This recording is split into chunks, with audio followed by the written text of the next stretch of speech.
l'invité de la matinale. KTO Radio. Comment l'Église est-elle appelée à se transformer face au boom des néophytes et des catéchumènes ? C'est une question que l'on pose régulièrement depuis quelques années et que les diocèses d'Île-de-France prennent à bras le corps. Avec le diocèse aux armées, ils ont lancé il y a tout juste 2 semaines la première phase de consultation d'un concile provincial pour établir des orientations claires sur l'accueil et l'intégration de ces nouveaux baptisés. Le secrétaire général de ce concile est notre invité ce matin, le père Maximilien de la Martinière. Bonjour. Bonjour. Merci d'être avec nous. Ça y est, c'est parti pour 1 an et demi, un peu moins, un peu plus de réflexion et de discernement pour les diocèses franciliens.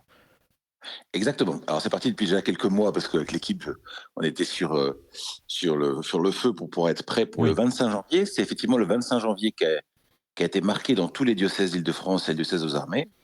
La cérémonie, la célébration d'ouverture de la première phase.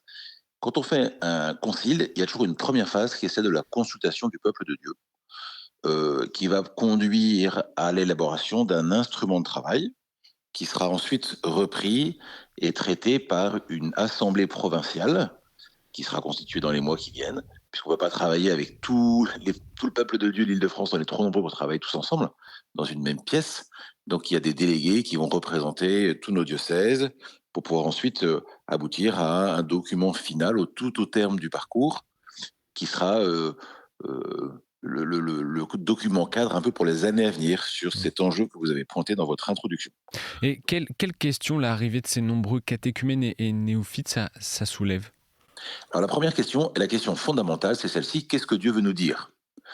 Il y a un phénomène qu'on n'a pas vu venir, qui plus est un phénomène heureux qui nous bouscule. Quel est le message que Dieu veut nous dire à travers, pour notre temps et pour notre Église en Île-de-France, à travers ce phénomène ? Donc c'est pour ça qu'un concile, c'est vraiment d'abord une écoute communautaire de l'Esprit Saint. C'est pas un parlement qui se réunit pour discuter quelles sont les meilleures lois qu'il faudrait prendre pour les années à venir. C'est vraiment, on se met ensemble et on se demande, on va pratiquer ce qu'on appelle la conversation dans l'esprit, qui est une méthode pour se mettre ensemble à l'écoute de l'Esprit Saint. Ça va se vivre dans toutes les paroisses, dans tous les groupes, ça a déjà commencé, jusque pendant l'assemblée synodale, l'assemblée conciliaire, pardon. Et pour aboutir vraiment à une sorte de consensus, ça nous paraît évident que Dieu nous dit ça. Ça, c'est la question de fond. Vous voyez ? Après, techniquement, nous avons essayé de donner un peu des supports pour aider à se mettre à l'écoute de l'Esprit Saint, encadrant 3 registres de réflexion et d'écoute priante, qui est d'abord la question de l'accueil. Bien sûr. Donc, il y a quelque chose qui était étonnant, c'est qu'ils viennent au moment pas prévu, à n'importe quel moment de l'année, de tous âges, de toute sociologie, de toute histoire, avec chacun des demandes particulières. C'est étonnant parce qu'ils viennent en fait frapper à la porte en disant on voudrait être baptisé, mais en fait ils devraient surtout être accueillis, écoutés, découvrir qui est Dieu, aimer. Et donc il y a vraiment une première réflexion, c'est comment est-ce qu'on peut être plus accueillant, plus attentif, comment est-ce qu'on peut s'adapter à chacun, le prendre là où il en est, pour cheminer avec lui. Première étape, réflexion autour de l'accueil. Le deuxième grand sujet, c'est l'accompagnement. Voilà. Vers quoi on accompagne ? Est-ce qu'on accompagne que vers le baptême ? Est-ce qu'on accompagne vers les sacrements de l'initiation ? Est-ce qu'on accompagne vers une intégration dans la communauté ? Est-ce qu'on accompagne vers la vie chrétienne ? C'est quoi l'objectif ? Vraiment ? Puisqu'il y a une vraie question qui se pose souvent, c'est ils vivent une belle préparation, ça dure presque 2 ans, c'est marquant, puis après, il y a un petit côté, j'appelle ça le baptême blues, une fois qu'ils sont baptisés. Ça retombe, oui. Voilà, et donc vers quoi on les conduit ? Et par quelles étapes ?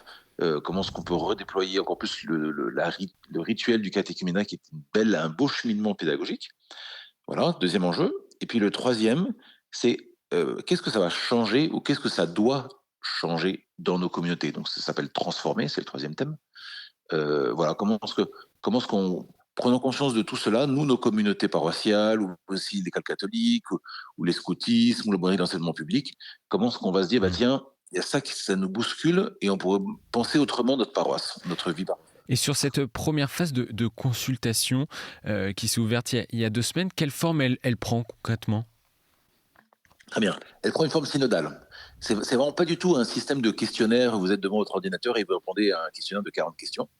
Tous ceux qui veulent participer seront invités là où ils sont, donc dans leur paroisse, dans leur mouvement de jeunes, dans leur service, voilà, de se retrouver à d'autres, 5, 6, 10, pas tellement plus, pour consacrer par exemple 2 heures sur le premier thème accueillir. Donc c'est facile, sur le site internet du Concile provincial, il y a une page réservée à la consultation. Sur cette page, vous avez des tutos pour vous expliquer un peu comment vivre la démarche. Mais en gros, vous téléchargez le questionnaire, le support qui correspond à votre groupe. Si vous êtes un groupe avec que des catéchumènes, il y a un questionnaire spécifique pour vous, que des néophytes par exemple, entre prêtres ou avec tous les paroissiens. Donc vous téléchargez le support et vous avez un mode d'emploi pour la conversation dans l'esprit, puis quelques questions. Vous passez vos 2 heures à prier ensemble, à discuter, et au terme, c'est ça qui est important pour moi, au terme de votre travail, il y a un secrétaire qui va se reconnecter sur le site du Concile pour répondre, Mmh. pour incrémenter les réponses. Et vous avez eu des tout premiers retours sur la réception qu'en ont ces groupes et ces paroissiens de cette phase de consultation et de ce concile provincial plus généralement? Alors on est très heureusement surpris parce que donc ça s'est lancé il y a 15 jours, on voulait être prêt évidemment pour le début, mais comme ça va courir jusqu'à mi-juin, on s'est dit que les Oui. gens n'allaient pas s'en tout de suite. Et en fait, alors aujourd'hui, on a déjà eu une centaine de groupes qui ont déjà rempli des réponses. Et d'autres dont on sait qu'ils ont pas encore, ils ont déjà fait, mais ils n'ont pas encore rempli les réponses parce qu'il y a forcément un petit délai entre les deux. C'est possible, en tout cas. Et donc, on a vraiment l'impression qu'il y a une bonne prise en compte du projet. C'est très libre, hein. C'est-à-dire que tous ceux qui ont envie de participer, je les invite vraiment à le faire. Le dernier concile provincial qui a lieu à Paris, c'était au XIIIe siècle. J'espère que le prochain ne sera pas dans 8 siècles. Mmh. Mais enfin, on a quand même quelque chose d'un peu historique qui se vit. C'est l'occasion, c'est pas très compliqué, c'est sur place, on le fait avec ses voisins, ses frères et sœurs de la communauté. On prend du temps, on apporte notre contribution, c'est un sujet heureux. Donc allez-y, je pense que la plupart des paroisses vont proposer elles-mêmes pendant le carême ou à d'autres moments une journée pour tous ceux qui veulent pour le vivre, mais vous pouvez vraiment proposer à d'autres autour de vous pour le faire. Plus il y a de réponses, plus la base de données sera riche et plus on pourra fournir un document qui est vraiment à l'image de ce que pense le peuple de Dieu en Île-de-France aujourd'hui sur cet enjeu. Père Maximilien de la Martinière, le secrétaire général du Concile provincial d'Île-de-France qui est avec nous. Pourquoi c'est important d'avoir des orientations claires au niveau provincial sur l'accueil des catéchumènes et des néophytes? Alors pour deux raisons. La première, pour une raison un peu sociologique, l'Île-de-France est une province ou une région qui est très euh, où il y a beaucoup de transports, où il y a beaucoup de déplacements. Hein, le public que nous avons, enfin en tout cas, pardon, pas le bon mot, mais tous ceux qui viennent nous voir, les catéchumènes qui viennent demander un chemin dans l'église, beaucoup sont étudiants. Donc c'est-à-dire qu'ils peuvent vraiment frapper à la porte de ma paroisse, moi, dans les Yvelines, à 19 ans pour se mettre en route, et puis partir à 20 ans dans une autre paroisse de Nanterre ou d'ailleurs pour continuer leurs études ou leur chemin de vie. Et donc, ce serait vraiment très pratique et très, oui, très heureux que nous puissions avoir quelque chose de commun dans la démarche de toute la province pour que d'un diocèse à un autre, ce soit le même parcours qui se vive pour simplifier aussi vraiment la vie des gens, Hmm. hein, et l'intégration dans nos communautés paroissiales. Et puis, voilà. Et puis, un deuxième côté, peut-être plus ecclésiologique, le fait le catholique, ça veut dire ensemble. Donc, chaque diocèse vit sa vie, les diocèses vivent les uns à côté des autres, et comment est-ce qu'on peut arriver à essayer de se dire, bah tiens, ensemble, au niveau d'une province, c'est plus facile qu'au niveau d'un pays, et puis que du monde, évidemment, on peut essayer d'avoir quelque chose de catholique, c'est-à-dire vivre une même démarche ensemble. C'est vraiment l'idée de ces conciles provinciaux qui ont été euh, soutenus, encouragés, promus par le document final du synode sur la synodalité, vous savez, qui a fini l'année dernière. À la fin, il y a marqué, ben, ça serait bien que les provinces se saisissent de cet outil pour essayer de vivre quelque chose au niveau provincial. Vous êtes aussi curé d'une paroisse dans le diocèse de Versailles, vous l'avez dit. Comment ces arrivées vous ont, vous, bouleversé vos certitudes, vos habitudes dans votre communauté et comment vous le vivez? Alors déjà, elles m'ont permis de dire oui lorsque les évêques m'ont demandé d'être secrétaire général de cette histoire parce que j'avais vraiment plein de visages sous les yeux. Ce qui est intéressant dans cette aventure, c'est qu'on n'est pas à réfléchir sur des concepts et des idées. On parle de personnes. Et à chaque fois que nous nous réunissons avec l'équipe de pilotage pour monter le projet, à chaque rencontre, on commence par écouter pendant une demi-heure un néophyte, un catéchumène de n'importe quel diocèse qui vient nous témoigner de son chemin, hein, remettre l'église au milieu du village. On accompagne des gens et à chaque fois c'est bouleversant de se dire combien Dieu appelle des gens qu'on n'attendait pas du tout là et qui viennent avec une fraîcheur nous dire la joie qu'ils ont de découvrir la foi. Donc pour nous, les vieux baptisés, c'est vraiment bluffant. Et dans ma paroisse, on a pratiqué parce qu'on a voulu essayer un peu d'expérimenter cette consultation. Donc on a réuni 80 paroissiens il y a déjà 2 mois avec des néophytes, des catéchumènes pour pouvoir expérimenter l'outil avant de le proposer à toute l'Île-de-France. Et dans les mêmes groupes de voir 2 néophytes, un catéchumène et puis 5 vieux paroissiens, les paroissiens, ils avaient les larmes aux yeux en écoutant les parcours de ceux qui étaient là et qui racontaient un peu leur vie, parce que dans une communauté où on se retrouve à 700, 800 à la messe, en fait, on repère que ceux qu'on connaît, c'est difficile de voir les autres. Hmm. Quand on est autour d'une table et qu'on écoute quelqu'un et qu'on prend le temps de l'écouter, de prier avec lui, de nous montrer comment est-ce qu'il est venu ici, il y a quelque chose qui renouvelle profondément la foi des anciens. Et là, c'est un beau cadeau que Dieu nous fait.